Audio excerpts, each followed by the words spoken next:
Hi, everyone. Thank you for joining us today at the Hair Wire. I am Carrie Jarrett, and this is my dear friend, Bisan. We're going to talk to you today about insights about hair loss and hair breakage, the common questions we get about the topic, and kind of give you some little more clarity on what we're going to talk about. So, further ado, I'm going to put on the intro, and then we'll get into a bigger introduction.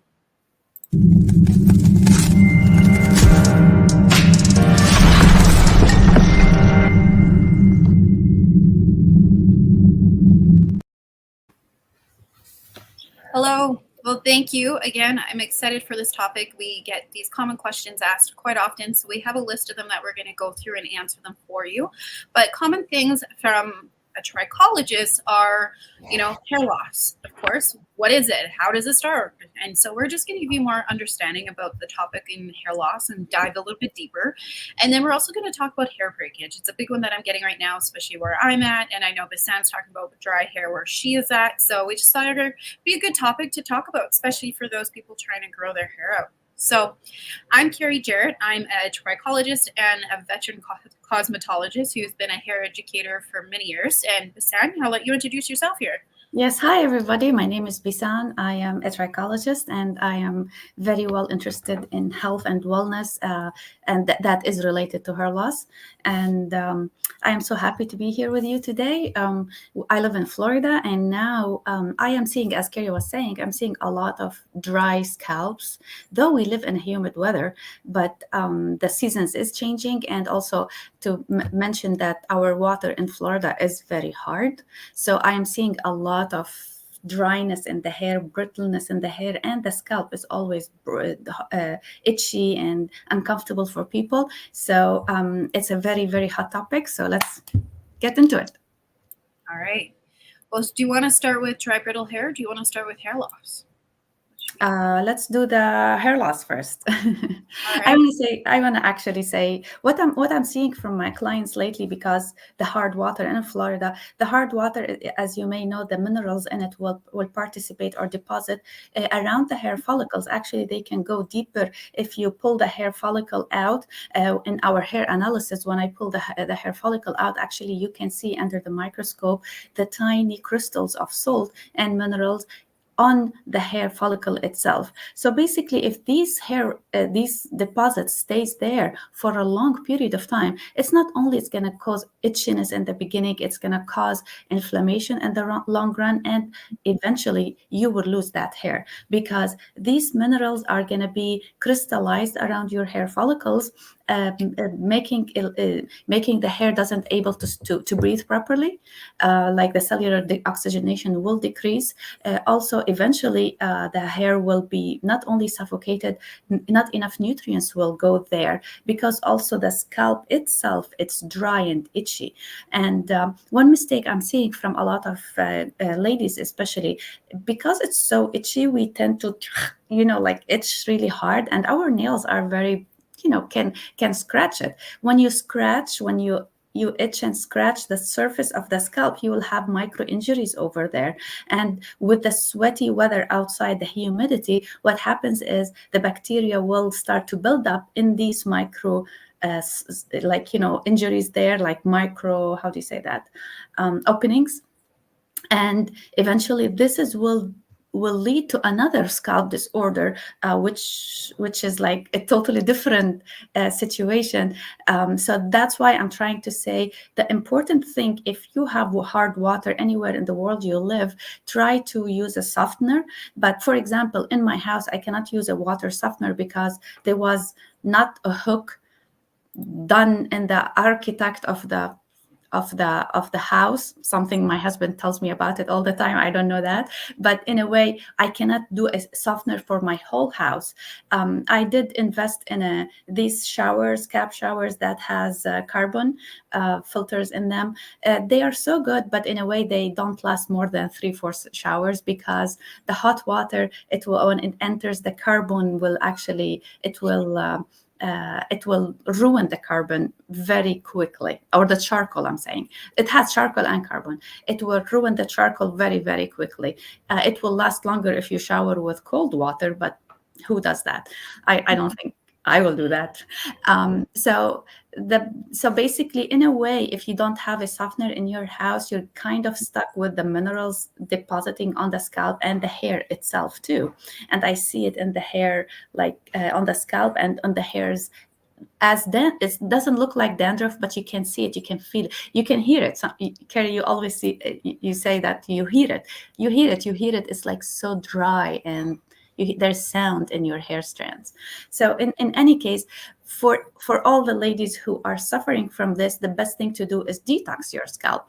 And detoxing the scalp, it's depending on the severity of the deposits you have. That's why you should go to a trichologist to do a hair analysis and a scalp analysis to see the severity of how much deposits, how long this has been going on, and if it caused hair loss already, or to prevent to any problems with the hair loss, or it caused other scalp disorders as well. So look up a trichologist in your area, go to the hairwire.com, look up a trichologist in your area, go see what's going on, detox the scalp. They will tell you how and for how long and all the details. And as a cosmetologist too, you also want to make sure if you have any of the buildup from the minerals, it does affect your color. I live in northern Alberta, so we have a lot of prairie bumpkins around us. So a lot of times they'll come in and their color goes copper quite quickly. The color fades quite quickly. And so it's very important you talk to your stylist or your colorist about the importance of the clarifying shampoos for the hair as well. Because what happens is those minerals, once they start to layer on top of the hair, they could cause hair breakage. So you want to make sure you're going in and you're removing that buildup from the hair to prevent breakage, dry brittle hair, and of course more damage to the hair from root to end. So you want to make sure you're clarifying your hair, and especially if you have color, because I know a lot of people like to have highlights and so forth, and they're like, my hair is so coppery, my hair is so brass. Well, it's actually the minerals causing that too. So you want to make sure that you're getting clarified, and it's important to talk to your cosmetologist about that. So your scalp has needs, your hair has needs, so you want to make sure if you do have a buildup of hard water or minerals, to talk to the experts, the trichologist for the scalp, and the cosmetologist who does the coloring for that. So, and it's not your cosmetologist's fault. No, it is not your cosmetologist. Absolutely not.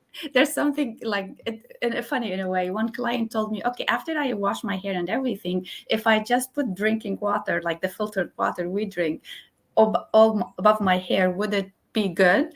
I was like, it may be a little bit better, but I think the damage had already happened while you're washing your hair and putting your shampoo and trying to clean up your scalp. So even if you want to finish your shower and dump clean water or filtered water on your hair, it will maybe help 10%, but I don't think it's going to solve the problem. Now, talking about hair loss, you guys, we get often people coming in and telling us, my doctor told us we had alopecia.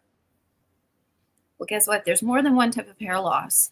And we commonly get that, I have alopecia. Well, there's many reasons that you can have hair loss, hair thinning, breakage, any of that. And as a trichologist, we're paramedical practitioners who study science of hair and scalp health. And so we understand the types of hair loss that there can be. There can be genetic causes of hair loss, and we're now finding too genetic hair loss that there's more than one reason or factor considered in the genetic hair loss. It could not be just DNA, but it could also be your environment, stress, inflammation. We also have alopecia areata, which is stress-induced hair loss, and a lot of times that has different needs. And if you put a topical on it when it's actually something internal happening, you're going to cause more problems. And so as trichologists, we understand that there are different variations of hair loss types and causes. And so as a trichologist, we're trained to help navigate that and get to the root of the problem to prevent it. Now, what is normal for losing hair? Like, I know a lot of people come, well, I'm losing a lot of hair, handfuls of hair. What is normal hair shed for you to start understanding if you're actually experiencing loss? Yeah. Do you want to answer that, San? Yeah, very, very good question, because everybody thinks that when they have a big chunk of hair, this is an extreme hair loss. Well, it depends. It depends how many times you wash your hair. Depends on this big chunk of hair. When was the last time you washed your hair when you saw that big chunk of hair? Or brushed it. Or brush it, right. Depends on the season. because you also talked about this, Carrie, before on the show. Our hair loss changes with the seasons. Actually, there is four times that our hair will shed more excessively. It was like September, May, September, December, May, September. There's two more. Usually the big season changes. So when you're going Yeah, into, May and September, I guess. well, and it could be different in Australia and the Yeah, UK. So it's really correct. different if you're going into winter or if you're going into into summer, I find. I know we're going into spring, summer. I've noticed I've been shedding a little bit more than lately. And I'm like, oh, yeah, we're going into spring right now. So it makes sense why. Yeah. So, and yeah. also depends on where you are on your cycle, period menstrual cycle. It depends also on if your diet has been changed lately or you have any stressful event lately. And we're talking about these are and how long your hair is. Yeah. Because the longer your hair, the massive the ball of hair will look like, right? I also find too, a lot of clients have been coming to me saying they're having their hair a lot of thinning. And when I go and look up the strands that they bring under a microscope, it's actually hair breakage. Where we are, it's been quite dry, not with the mineralized water, but with us, we've had a lot of fires in northern Alberta. In the prairies of Canada, there's been a lot of fires. So it's been really, really dry. So everybody, and winter to boot. And so you have everybody's hairs flying on end, flying like where it's trying to escape like Medusa. And all our hair is just strands everywhere, broken, brittle, or you put your hand through it and you got it in your hair. But it's also important to understand, are you having hair loss or are you having breakage? They're two different things and two very different reasons. 100%. So in a way, like normally on average, we will get 100 hairs out like every day. We lose 100 hairs every day, but that is not the average, that's the normal for everybody. So as I said, there's so many factors that contribute to it. So the way that you guys can know is in your healthiest peak of life, and when everything is stable, your diet is good, there is no stress around, when you did not have hair loss, how many hair loss you had every time you brushed your hair, given that you're taking the same amount of showers per week and brushing your hair daily, I'm assuming. So that amount, for some people, that amount is 50 hairs. Some people, that amount is 25 hairs. Some people, that amount is 150 hairs. So according to that number, you track yourself, basically. And also, don't forget, for women, the first week of your cycle is the healthiest, where your hormones are the most balanced too. So that week, if you want to do a blood test, you do the blood test that week. If you want to do a hair shed analysis that week, the first week of your cycle, this is when your hormones are the most stable. And then like that week, do your hair shed analysis. How you do that first week, every day, brush your hair under your sink, so you can see how many hairs there are. You can go ahead and count them, and then track it for the rest of your life from that amount. Actually, not for the rest of your life. I think just age appropriate too, because the more we age, the more hair loss we're going to have to take this into consideration. So, and that average could be different from everybody. Exactly. Now, another question here, is hair loss hereditary? Could be not. Right? Yeah, absolutely. Could be, it could be not. We know that genetic hair loss, androgenetic alopecia, is a genetic type of hair loss. However, we are finding new studies saying that androgenetic alopecia is not just DNA or genetic. It could be stress induced. It could be inflammation induced. There are a lot of different factors. We find with the different hair loss types, it could be inflammation, quite common, stress. We're finding a huge increase since COVID, an increase in hair shed and hair loss since with the stress that people are experiencing, and hair loss has gone up exponentially because a lot of people are under stress. Finances are tight. We're in the middle of a recession right now. So I know there's a lot of hair shed happening too with a lot of people, but you have to consider that's not all hereditary. That is how our body responds to things. And usually when our body is in flight or fight mode, whether you are ill physically or mentally ill or depressed or down, Our body distributes our nutrients differently. What is sending those nutrients to the places that need it the most? And so the first thing to go when our body is not in a healthy state, or our mind is not in a healthy state, those nutrients go to the places it needs. So the hair and the nails are the first thing to go. Yeah. Do you want to go on and elaborate on that, Basan?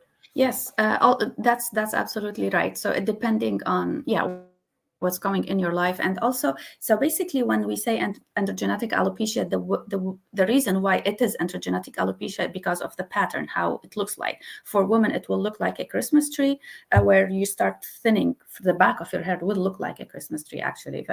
And for men, it will be the receding hairline, and the crown area is receding. So some men has only receding hairline and not the crown, and that is not androgenetic alopecia.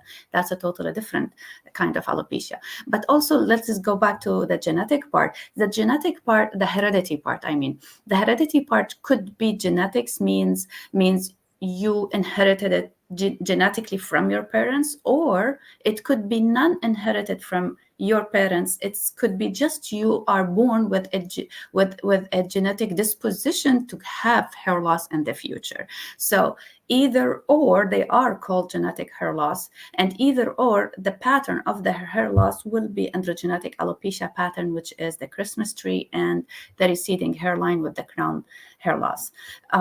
I'm going to add to this too.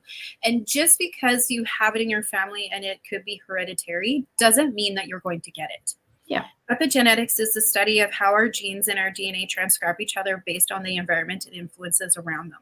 So if you know that you have the hereditary genetic predisposition of hair loss, well, that's when you go into be more aware of epigenetic awareness so you could prevent it from happening. So just because you have the DNA doesn't mean that it's going to happen. Be preventative. I am so glad you said that. I am so glad you said that, because 100% epigenetics, Carrie has more experience from me with epigenetics, but recently I have been looking into all these reports that I'm doing myself, and it's fascinating in a way. Yes, the blueprint, your blueprint, how you are born, actually it doesn't contribute more than 10% to what are the diseases you're going to get, because the diseases you're going to get, or wherever things you're going to have acquire in life, is because of the epigenetics, the factors that contribute to your blueprint, basically. So the thing that when you do have a gene for hair loss, if the epigenetics or the factors turn this gene on, you will get hair loss. But if the factors around you does not cause this gene to be turned on, you will not have hair loss, or big chances of hair loss. I'm sure you're going to talk about that more. Yeah, well, I love this topic. I get a lot of people all the time saying, well, my dad was bald, my grandpa was bald, I'm going to be bald. I'm like, we have heart disease and type 2 diabetes in my family. Doesn't mean I'm going to get it. I'm doing everything in my power right now to prevent that I have that. So I do the research. What are preventative actions that I can do now for tomorrow so I don't get those predispositions? So, and it's quite thing. This is one of my big pet peeves with a lot of people who do biopsies. And they come up and say, oh, you have genetic alopecia, when it's not even active yet. Well, yeah, the DNA and the information is there. However, it doesn't mean that it's active. But listen, please don't people. Yeah, biopsies, we're finding more studies that they're inconclusive. There's a whole topic we did on a couple videos back about the topic of biopsies being inconclusive. But a lot of times they'll do the biopsy, and yes, that mutation's there, that DNA is there. But if you don't have it active, why are you even saying or telling people that's what they have? So, and then all of a sudden you're clicking on that switch, and now they're thinking, oh, I have the DNA for genetic hair loss, I'm going to get it. So now you turn that epigenetic switch on, and now you're going to manifest that. Exactly. I like it how you put it with the spiritual aspect of it. Yeah, but that's how our brain, our bodies are powerful beings, like powerful. And a lot of people forget that. Like there's so many preventative ways, and just understanding epigenetics and manifesting things and ailments in your body. You're going to say something's going to happen. It's not, it will. Like, that's just the way it works. It's just how it works. Yeah, 100%. Yep. Okay, next question. Is hair loss permanent? Depends. Well, um, let me answer this question. It depends. Hair loss is multifactorial, as we Let's always. say this first. Let's put this. Good news. In many cases, hair loss is only temporary. However, some of True. the cases it can be chronic and slowly progressive. Now you can elaborate. Yes, true. 100%. Yeah, 100%. That you said it perfectly. And it basically it depends on what caused your hair loss, right? It's a multifactorial, and the whenever you have a hair loss, you should know the root cause of your hair loss. And if you deal with the root cause of your hair loss, 99% of the time you can reverse your hair loss if you know exactly what is the root cause, right? That's why I believe in health and well-being for your hair health. So I like all my clients that they come to my office, I either do the epigenetic testing or I do the blood analysis test. After I do, of course, the hair analysis and the scalp analysis. The hair analysis will tell us the story of your hair, what's happening, and also sometimes your hair will tell us the story from long time ago till now. Your scalp will tell us, the scalp analysis test will tell us what's happening in your environment, how it is your scalp is like I was saying, how your scalp is dealing with hard water, how scalp is dealing with bacteria or things in your environment. The epigenetic testing will tell us how you are reacting to the lifestyle factors around you, including not only the lifestyle factors, including your environment, including EMFs, for example, electromagnetic radiations, how it's influencing your body. Because as we said, if you have the gene that may the gene to turn on like a specific chronic disease, maybe this EMF radiation will turn that gene on, right? So we know Actually, how. I'm going to jump in. We actually have a colleague, I'm trying to figure out a date to get her on, who has been doing studies on the increase in children having hair loss I due get to using tablets and devices more often. And they say it has a lot to do with the EMF reading and also the stimulation of the health with the kids and the devices. So I'm hoping to get her on. It's a big study right now. I think she's been working on it for about a year and a half, maybe 2 years now. But there is evidential proof and a big, huge study going on children, hair loss, and EMFs. It's crazy. Yeah, I believe it 100%. It's a huge subject to talk about, but 100%. That's what epigenetic testing will let us know, how you are dealing with the environment around you, toxins, mold, parasites, bacteria, everything. There's bacteria around us and parasites and radiation and toxins all over. But how you deal with it depending on how your body can accept that or reject that, depending on many factors. Most of them is how healthy you are, how your immunity system is resilient to defend yourself from everything around you, right? Exactly. Yeah, and also the blood analysis also, because if one of your body systems is not functioning properly, well, guess what? You're going to have hair loss, regardless what type of hair loss. If it is chronic, if it's chronic, it could be androgenetic alopecia, because that dysfunction in this particular body system turned on the gene that you had to have androgenetic alopecia. Or maybe not, maybe it's just caused your hair loss to be excessive at this period of time because there's less nutrients, less oxygenation, and so on. What I was saying. Yes. So it depends on. I keep sidetracking myself. It So depends much on. information. I know. I know. Which one should I go? But it depends on the root cause of your hair loss, and most of the time, if you contact a good trichologist, trichologists, we are trained to detect. It's like a police, not police. It's like CSI. Detectives. We're Florida. hair detectives.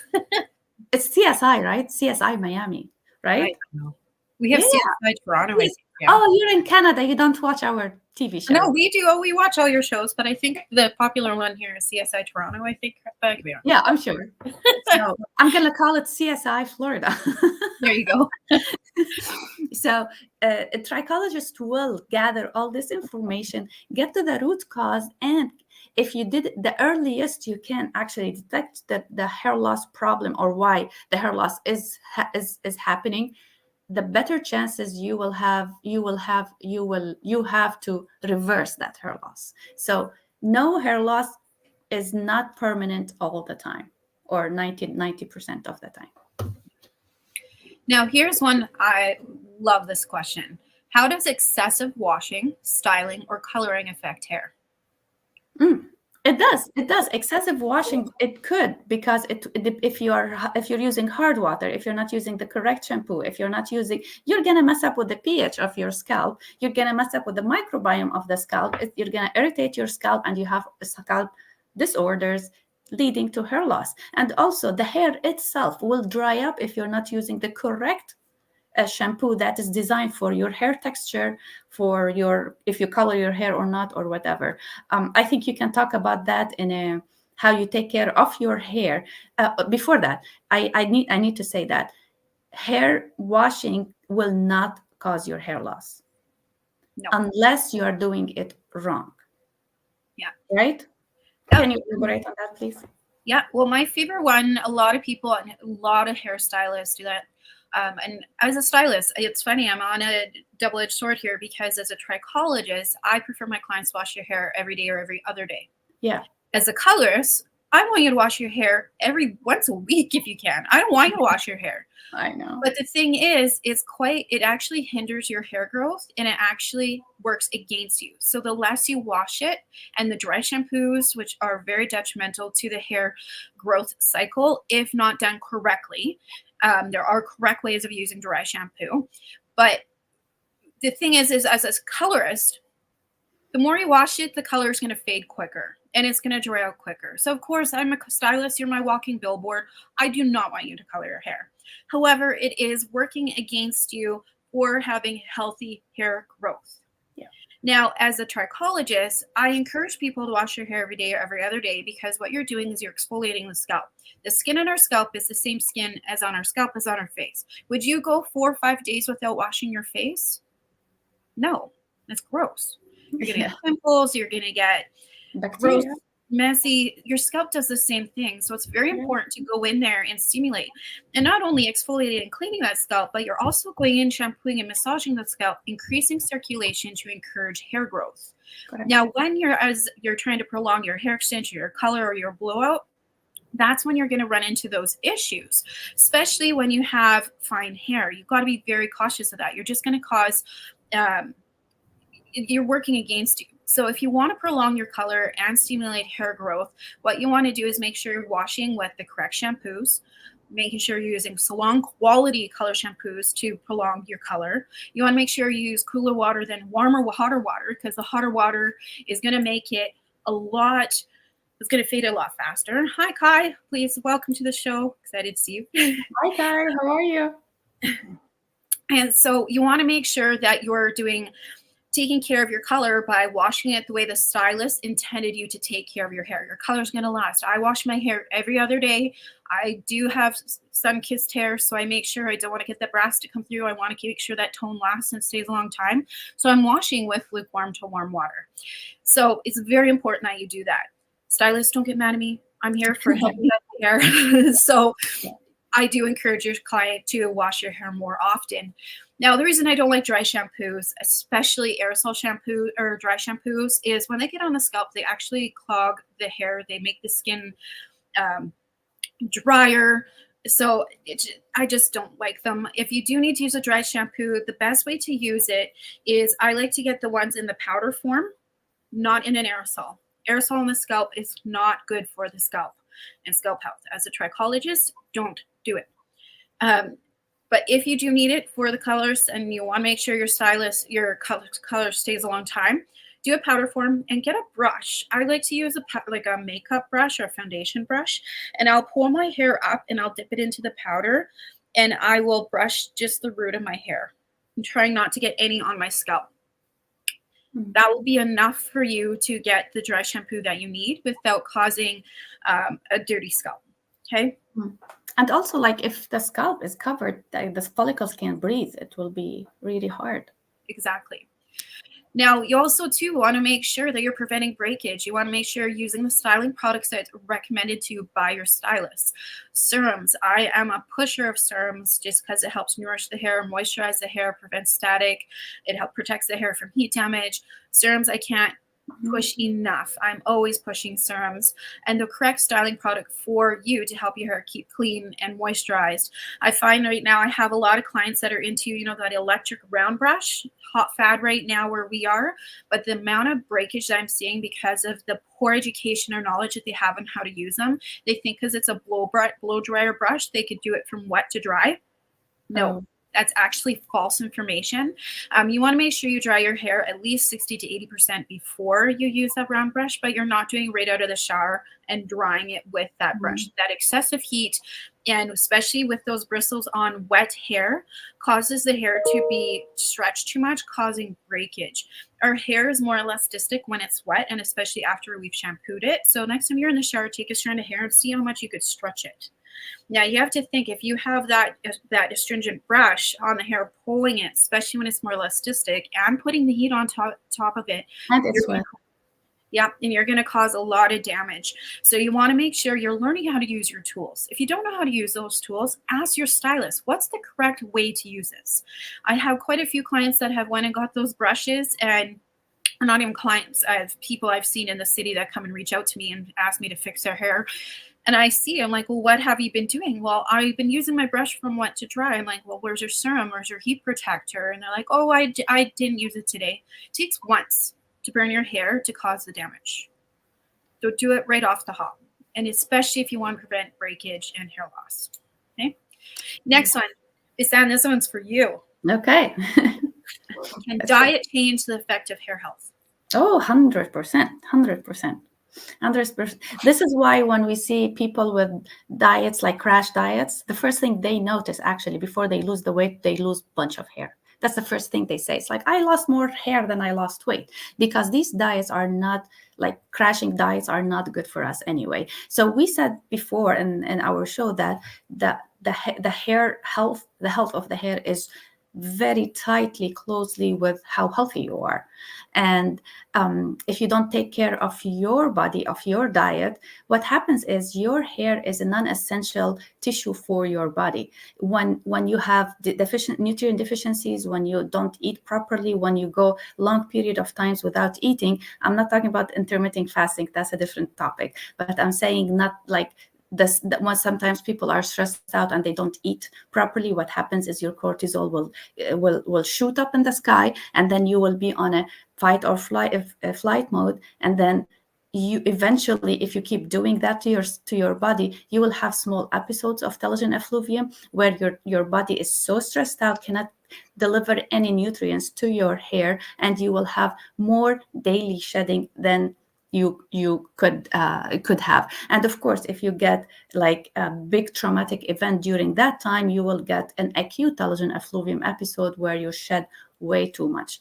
Going back, anyway, I keep sidetracking. Going back to the diet and hair loss. Yes, if your diet is not properly designed for your body type, for your activity, where do you live? For example, Carrie, she lives in Canada. She needs to because she doesn't have enough sun exposure during the winter, you need to focus on modern foods that are very high in vitamin D, or supplement with vitamin D, since vitamin D is it's a hormone actually. It's very essential for our health of the hair.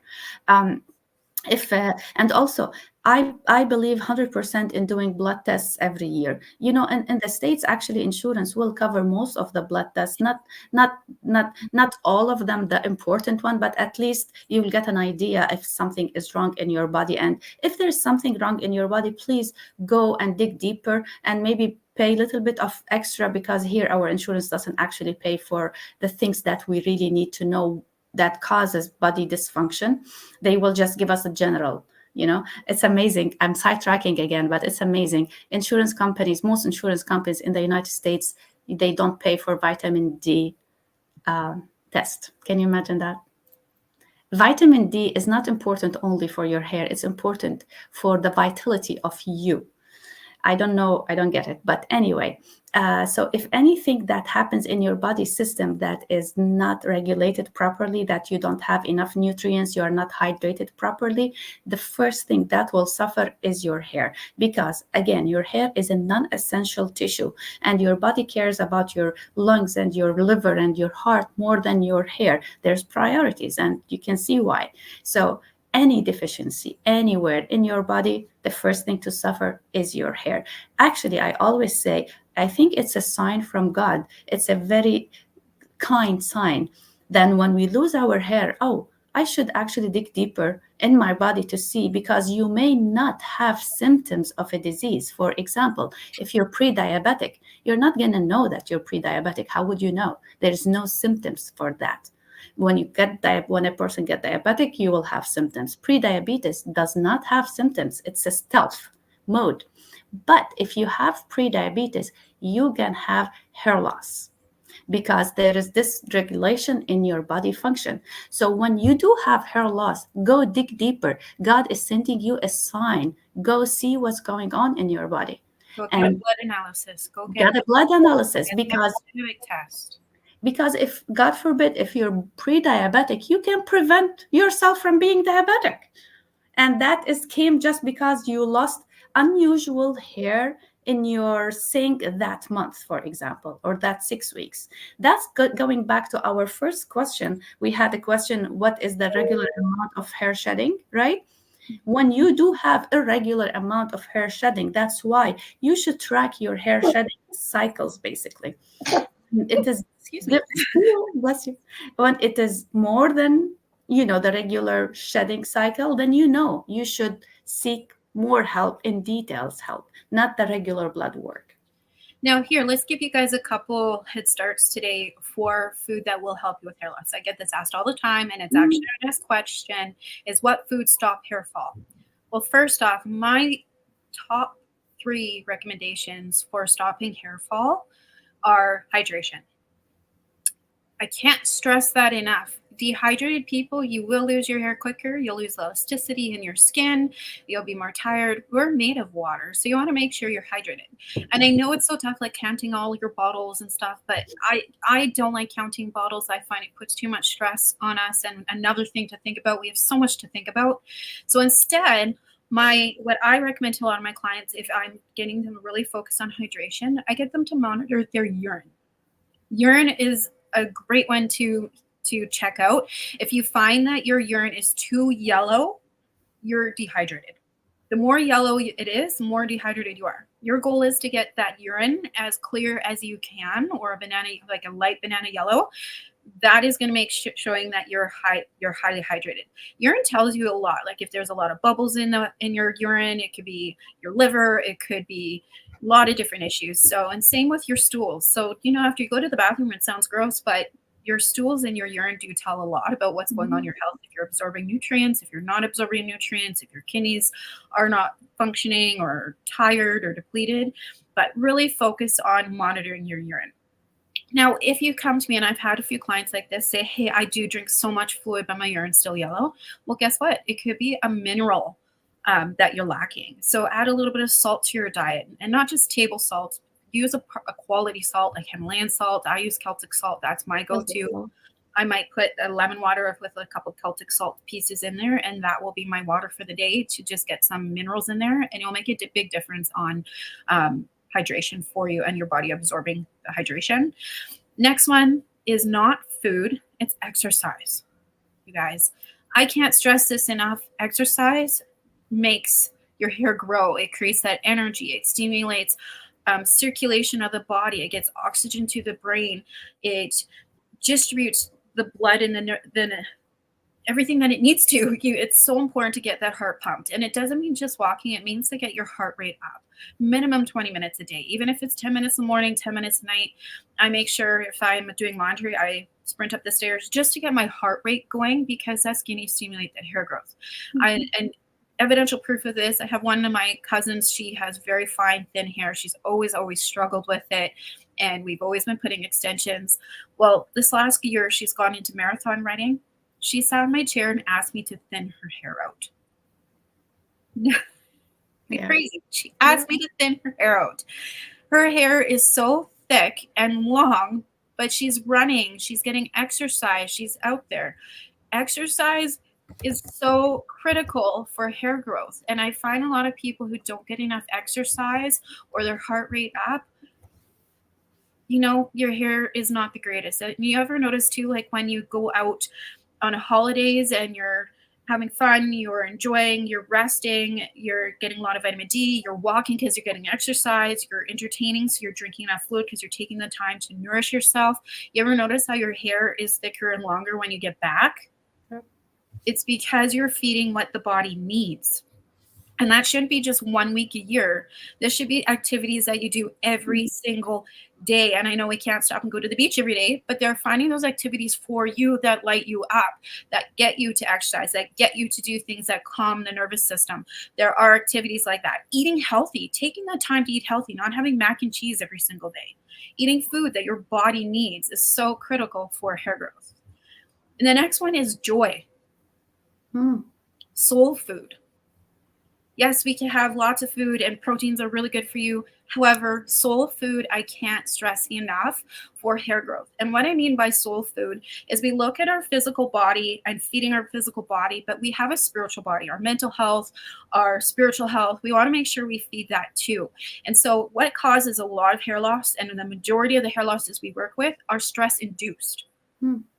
Stress causes hair loss because your body is stressed out, your nervous system is not working correctly, and so it's so important to do that. Now, how do you do that? Easy. It's doing things that fill your cup. So for myself, when I'm stressed, I'm tired, I make jewelry. That's my mindful practice. I'll go downstairs and make a pair of earrings. I tell you, it's like I had a nap, because I'm quieting the mind and I'm doing something for myself that really lights me up and fills me up. It takes 5 minutes. Some people crochet, some people read, some people meditate, some people doing yoga.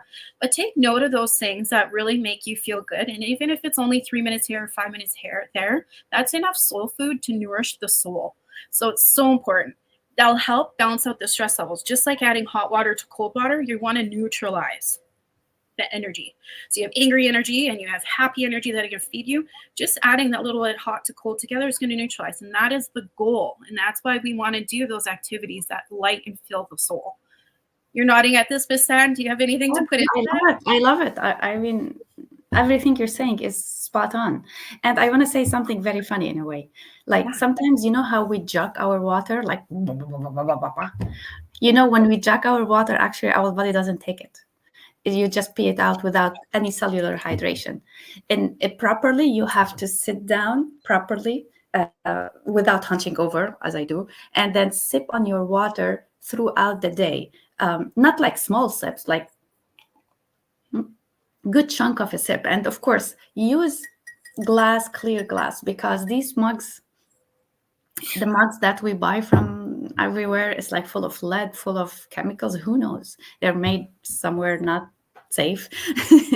So do not use any of these mugs that are colored and put on it like as you said, lemon and Celtic salt, because the salt and the lemon juice, the HCl, is going to go in there and be corrosive to the walls of the mug and leach out all the chemicals that who knows what they used. So your best bet, go to a store, buy clear glass, and when you're drinking your water, sit down and drink it nicely and easy. Don't like stand up and chuck it all out.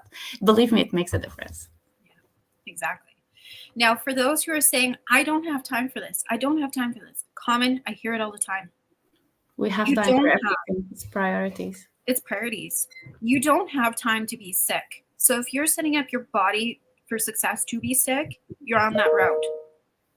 You need to make that time so that way you have time to relax. We don't have time to be sick. There's a famous little Buddha meme that I always see, and it's having a person who got really, really ill, and he's reiterating to people, you don't have time to be sick, then take the time not to be sick. Invest in yourself and invest in that. And yes, there are activities. Trust me, you guys, I run 4 businesses. I have kids. I have my mom. I I'm a big volunteer in my community. I still make that time. And it doesn't mean like, and I find a lot of my friends too, who are in their 40s right now and premenopausal are like, I need to work out an hour, 2 hours every day to lose weight. No. Actually, a lot of studies have shown that it's actually wrong, and you're actually causing more harm to your body and causing more issues because of the lack of consistency, especially when it will be like 2 weeks of doing 100 minutes a day and then nothing.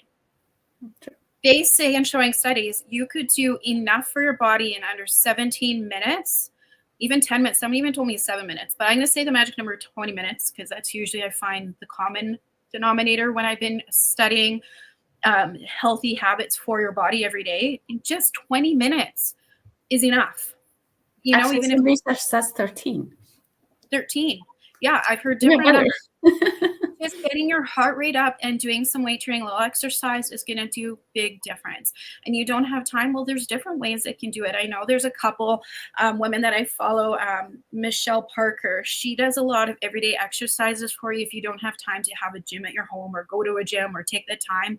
But just sitting in front of the TV, she shows you exercises. Or instead of using the cart at the grocery store, take 2 baskets in each hand and carry them as weights and walk around.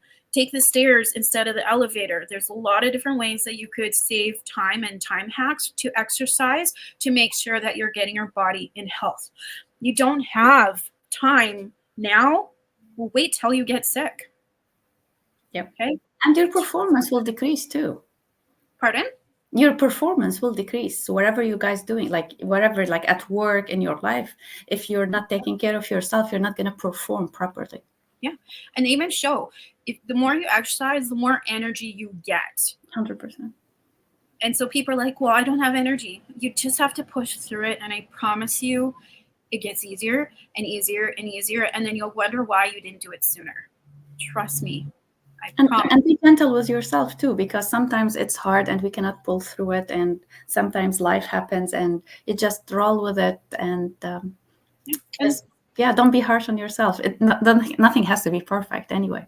No. My mom right now, her knees she's going in for a knee replacement here in a couple weeks. And so she can't walk around much, but her just even sitting and doing like little exercises, putting her hands up, doing weights, she's still able to modify and get some energy going. So there are ways. You just have to find the right people to show you correctly. So anyways, let's go further on to this because we're 45 minutes in. I want to talk about hair breakage because that's a hot topic right now. And then we'll conclude it. Look, lost track of time because we love what we do. Okay, first question here that we have on hair breakage. Okay.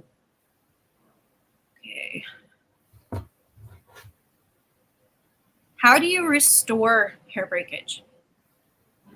Oh, that's a question for you. Honest truth, you cannot. You can use tools to band-aid it and to cover it and help blend it.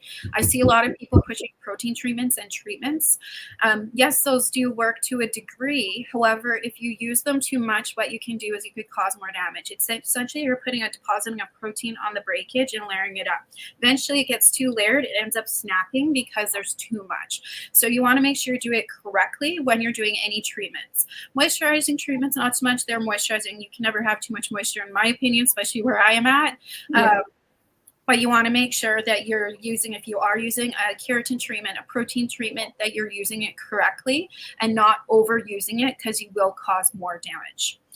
Now, with that question, restoring hair breakage, the best thing that you can do, honestly, is figure out why you're having the hair breakage. Is it something internal happening? Is it hairdressing practices happening? What is causing that hair breakage? Ask your stylist, or maybe it's something more internal that you have to investigate. Change in medication, change in diet, change in blood work, you name it. And the best thing to do is just nourish and nurture that hair until it grows out and cut it out. Nice. Nice. What does hair breakage look like? Well, hair breakage can look in very different ways. You could have breakage due to chemical damage, where it looks like it's essentially been electrocuted and it's all zigzaggedy. That or like really stringy, or when it's wet, it's quite elastic and it almost melts apart when you pull it. That would be chemical damage or chemical breakage. Now, if you have breakage from dry hair, It will still have a lot of elasticity when wet, but it will still break when it's wet. You'll find that it's very hard, and you can hear the sound of it too. It feels very dry and gross, and it sounds like when you touch it, you'll notice like you'll take a clump of the hair and you'll bend it and you'll see it break on here. Just like going onto a tree that's really dry outside and the branch is dried, it'll snap just the same way. Now, if you're having breakage from an ailment, I usually find if there's something internal going, you'll feel the hair. I'll usually, when I have a trichology client, I'll take different parts of the hair and I'll run my finger along the hair strand in all areas of the head, front, top, perimeter, occipital, nape, and feel along the strand. And usually if I know that it's internal, you'll feel a certain point in the hair where it will feel different than the rest of the strand. And it's common all over the whole body. So, and usually your hair on average grows about 1/4 of an inch. And so I could play detective and be like, okay, you have a lump in your hair about 1 inch out. 2 months ago, 3 months ago, did you change your diet? Did you add new medication to your diet? What did you do different? Because that could be what's causing the hair to be breaking because of something that happened to your system during that time frame. True. Yeah. So those are different points. Do you have any that I'm missing in there? No, you covered it all. Perfect. Oh, and split ends. Split ends is a common one. I get this all the time. So in the salon, when I'm behind the chair, I am a long hair expert. I do find a lot of times people like, I'm not cutting my hair because I'm growing it out. Well, guess what? Your hair will do it itself. Yep. Now, what I mean by that is when your hair has split ends in it, what it does is they start to fork together. And we've gone 2 utensil forks stuck together. They get stuck. Well, the split ends, essentially, you're doing the same thing in your own hair. And so when you comb it out and stretch it with that brush or reef on it, which I hate, you want to see me gig, reef on your hair with a brush in front of me. I hate that sound. What you're going to do is you're going to cause more breakage, and especially when it's not brushed correctly wet. Yeah. I find a lot of people will brush their hair wet in the shower, which is correct for some hair types, not all hair types, to brush it wet in the shower, but you want to make sure you're using the right tools, the right technique, and using your conditioner, your detangler in it at the same time. Because if you're not doing correctly, you're going to cause more breakage. And remember, the hair is more elastic when it is wet, so you're going to cause more stretching and more damage. Now, a lot of my clients with wet hair or different hair types have different brushing techniques. I know for finer to medium hair, if your hair is chemically bleached, I prefer to brush the hair dry. So if I do a full highlight or bleach or lift and tone, I like to make sure I finger comb the hair and detangle it, or if there's tangles, I pull it apart like cotton candy, and then I put it under the hood or I blow dry it on medium setting and get it dry, because when it's bleached, I find it has more elasticity and more opportunity for breakage because the hair is so weak from being bleached. So any bleached hair, I will dry and then brush correctly. Now, hair like myself, I have finer wavy hair to curly hair. I like to brush my hair in the shower wet. If I brush my hair dry, especially when I wear it curly, it's going to be frizzy.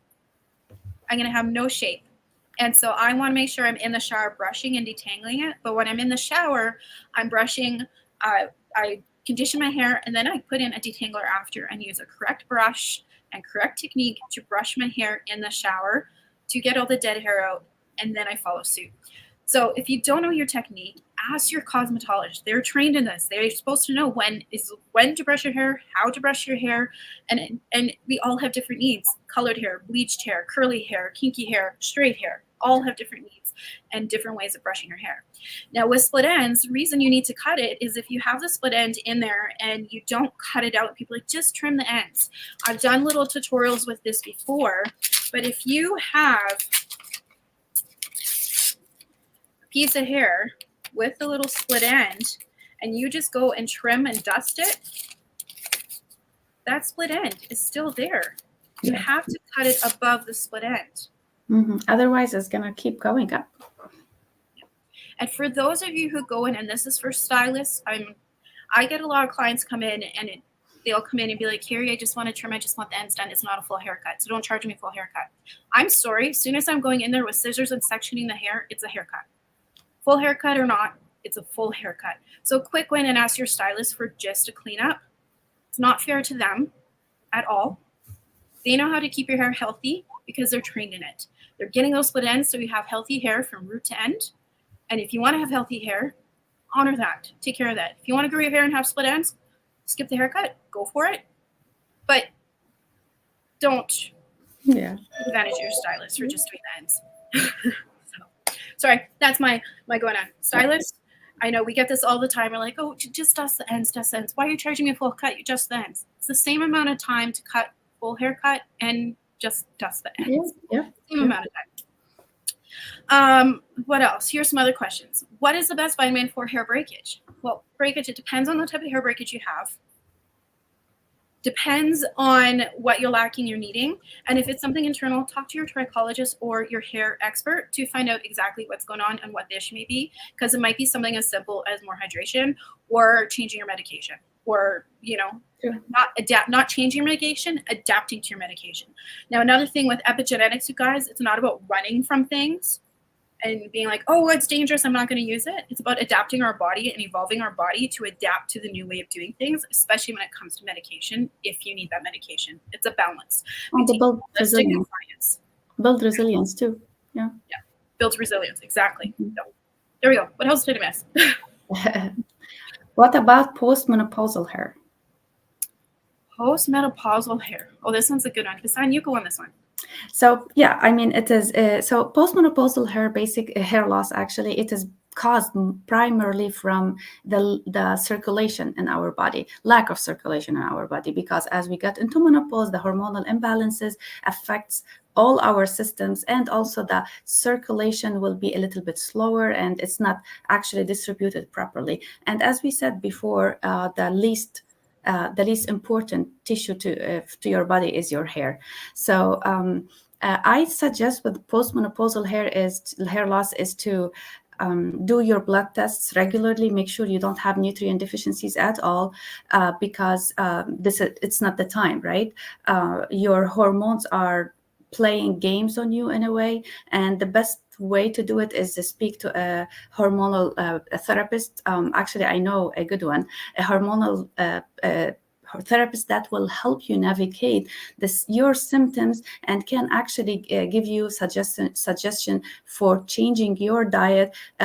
Actually, there is a good reference for that. Her name is Dr. Diana Minnick. I love this lady. This lady always talks about phytonutrients and the colors of our food, and every color, how it affects our health.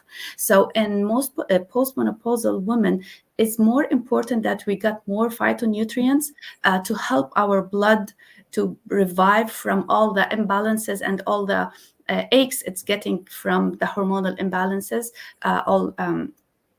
And also, I would suggest also to use some kinds of maca, because maca is an herb, is a plant that has many colors. And Diana Minnick, also Dr. Diana Minnick, talks about that. Every color of the maca plant, actually, when you consume it, it serves a different purpose in your body. So before menopause, this maca plant will help you will use a different color than postmenopause. It's like very fascinating research. Go and check it, because when it comes to hair loss, if you have hormonal imbalances, it's really hard to manage the hair loss if it's only from hormonal imbalances. But you can manage the other stuff like hot flashes, for example, like nutrient deficiencies. If you manage the other stuff, you can decrease the amount of hair loss that you're gonna go through during menopause or postmenopause too. And also the chemicals or the shampoos or the products you're using. When we are on postmenopause, our body is so fragile, it cannot tolerate, it's not resilient enough to tolerate any toxins. And we have enough toxins around us. We talked about toxin burdens and toxin load. So basically, when we have toxins around us, you cannot escape that. But if you train your body and you take good care of your body, when your toxin burden will be like it, you can handle the toxic load that coming from the environment, then you will actually help your body balance itself a little bit more. So postmenopausal hair loss is a very complicated issue because it has so many factors to it. And I would 100% say that I would recommend that you see a specialist for that. But all as a trichologist, all what we can help you with is balance your diet, balance your environment epigenetically, lifestyle, try to be give grace to your body and the products you use. Maybe when you're 20 years old, you will get away with using any cheap shampoo. You can get away with that, but at this stage of life you cannot get away with that. So we have to be mindful of that. And look up Dr. Diana Manek. She can help a lot. Well, you guys, I think that's a lot of questions. It's been an hour, so yes, I hope we answered a lot of questions, and hopefully not hopefully, we will do this again, because it looks like it was a good success with answering a lot of questions. And if you do have questions, post them in the comments so we can add it to our list and add it for future shows and answer any of those little simple questions that you want to help find. You're welcome, Michelle. I'm glad we were able to help you there. I hope I answered your question, Michelle. So yeah, so we'll make sure that we have all these questions answered, and we don't know what you don't know. So yep. And I'm going to put a link there for Dr. Diana Manek website. Go ahead and look it up. And also there is a lady that I know a lot. She's super good with helping women with hormonal issues through diet only. And that's the way to go, basically. I will put her information over there too. Perfect. Do you know them by sound right now? I could post it. Dr. Diana Manek, it's just, I think, dianamanek.com. If you post in the comment, I'll add it to the screen. Oh, okay. Yeah, I'll do that. No worries. Now, you guys, we're at the end of our show. We also have our summit, which we have been hosting since September. It is coming down to crunch for the last few days of the summit. After March 31st, the summit will no longer be available for sale. So if you do want access to those videos, we have patron access and professionals access with different lectures on the various topics of hair loss, hair solutions, hair treatments, you name it. And we also have some bonus lectures on stress management from some really cool leading edge people on the topic of stress management. So make sure you go check it out. Go to theclearwire.com, and under the tab summit, it'll take you there. But otherwise, after that, you will have no longer any access until we do another summit in the future. So go check it out before that is taken down. Now, if you do like what we have been saying, make sure you subscribe, you follow, and hit the notification bell so you get notified and future lectures that we do offer, because we're constantly bringing in experts in the topic of hair loss, cosmetology, trichology, general practice, holistic medicine, you name it. This is our favorite topic to talk about. So thank you. Hassan, do you want to conclude or say anything? Thank you so much. It was a really extensive question and answer episode today. I'm so glad that we could answer your questions. And if you have any questions, again, please leave them in the comment, and we'll see you next week.